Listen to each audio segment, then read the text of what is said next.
ನಮಸ್ಕಾರ ರೈತ ಬಾಂಧವ್ರೆ. ಇವತ್ತು ನಾವು ಪುದೀನ ಮತ್ತೆ ಇದರ ಒಂದು ಔಷಧಿ ಗುಣದ ಬಗ್ಗೆ ತಿಳ್ಕೊಳ್ಳೋಣ. ಇದನ್ನ ಇಂಗ್ಲಿಷಲ್ಲಿ ಮಿಂಟ್ ಅಂತ ಹೇಳ್ತಾರೆ. ಇದು ವೈಜ್ಞಾನಿಕವಾಗಿ ಮೆಂಥಾಸ್ ಸ್ಪಿಕ್ಯಾಟ ಅನ್ನುವಂಥ ಹೆಸರಿದೆ. ಹಾಗೆ ಲ್ಯಾಮಿಯೇಸಿ ಅನ್ನುವಂಥ ಒಂದು ಸಸ್ಯ ಕುಟುಂಬಕ್ಕೆ ಸೇರಿದೆ. ಈ ಗಿಡಗಳು ಬಳ್ಳಿ ರೀತಿ ನೆಲದಲ್ಲೇ ಹಬ್ತಾ ಹೋಗ್ತವೆ. ಸುಮಾರು 1 ಅಡಿ ಎತ್ತರದವರೆಗೆ ಹಬ್ಕೊಂಡು ಸುಗಂಧರಿತ ಒಂದು ಎಲೆಗಳನ್ನ ಹೊಂದಿರುತ್ತೆ. ಇದನ್ನ ಸಾಕಷ್ಟು ಬೇರೆ ಬೇರೆ ಪಾನೀಯಗಳಲ್ಲಿ, ಆಹಾರ ತಯಾರಿಕೆಗಳಲ್ಲಿ, ನಂತರ ಒಂದು ಈ ಮಾಂಸಾಹಾರ ಪದಾರ್ಥಗಳನ್ನು ತಯಾರು ಮಾಡಬೇಕಾದ್ರೆ ಈ ಪುದೀನವನ್ನ ಬಹಳಷ್ಟು ಉಪಯೋಗ ಮಾಡ್ತಾರೆ. ಸಾಕಷ್ಟು ಔಷಧಿ ಗುಣಗಳು ಕೂಡ ಇದೆ. ಈ ಗಿಡವನ್ನ ನೀವು ಸಸ್ಯಾಭಿವೃದ್ಧಿ ಮಾಡಬೇಕಂದ್ರೆ ಕಡ್ಡಿಗಳಿಂದ ನಾವು ಸಸ್ಯಾಭಿವೃದ್ಧಿಯನ್ನ ಮಾಡಬಹುದು. ಉಪಯೋಗಗಳು ಬಂದ್ಬಿಟ್ಟು ಇದರಲ್ಲಿ ಮುಖ್ಯವಾಗಿ ನಾವು ಎಲೆಯ ರಸವನ್ನ, ಹಾಗೆ ಇದರಿಂದ ಎಣ್ಣೆಯನ್ನು ತೆಗೆದು ಕೂಡ ಬಳಸ್ಕೋಬಹುದು. ಮೊದಲನೇದಾಗಿ ಏನಂತಂದ್ರೆ ಈ ಪುದೀನದಿಂದ ಚಟ್ನಿಯನ್ನ ಮಾಡಿ ಉಪಯೋಗಿಸ್ತಾರೆ. ಇದರಿಂದ ಹಸಿವು ಮತ್ತೆ ಜೀರ್ಣ ಶಕ್ತಿ ಹೆಚ್ಚಾಗತ್ತೆ.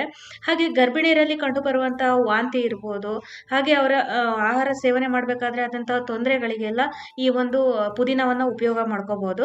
ಜೊತೆಗೆ ನಾವು ಈ ಪುದೀನ ಎಲೆಯನ್ನ ಅರ್ದು ಬಿಟ್ಟು ಇದರ ಒಂದು ರಸವನ್ನ 1 ಚಮಚ ತುಪ್ಪದ ಜೊತೆ ಬೆರೆಸಿಬಿಟ್ಟು ನೀರಿನಲ್ಲಿ ಸೇರಿಸಿ ಸೇವನೆಯನ್ನ ಮಾಡೋದ್ರಿಂದ ಈ ಋತುಸ್ರಾವವಾದಾಗ ಹೊಟ್ಟೆ ನೋವು ಬರುತ್ತಲ್ಲ, ಅದರ ಒಂದು ನಿವಾರಣೆ ಕೂಡ ಆಗತ್ತೆ. ಹಾಗೆ ಹೊಟ್ಟೆ ಹುಳುವಿನ ಬಾಧೆ ಆದಾಗ ಕೂಡ 2 ಚಮಚ ಪುದೀನ ರಸವನ್ನ ಖಾಲಿ ಹೊಟ್ಟೆಯಲ್ಲಿ ಪ್ರತಿದಿನ ಬೆಳಿಗ್ಗೆ ಸೇವನೆ ಮಾಡೋದ್ರಿಂದ ಹೊಟ್ಟೆ ಹುಳುವಿನ ಬಾಧೆಯನ್ನ ಕೂಡ ಕಡಿಮೆ ಮಾಡಬಹುದು. ಇದಿಷ್ಟು ಪುದೀನ ಕುರಿತು ಮಾಹಿತಿ. ಧನ್ಯವಾದಗಳು.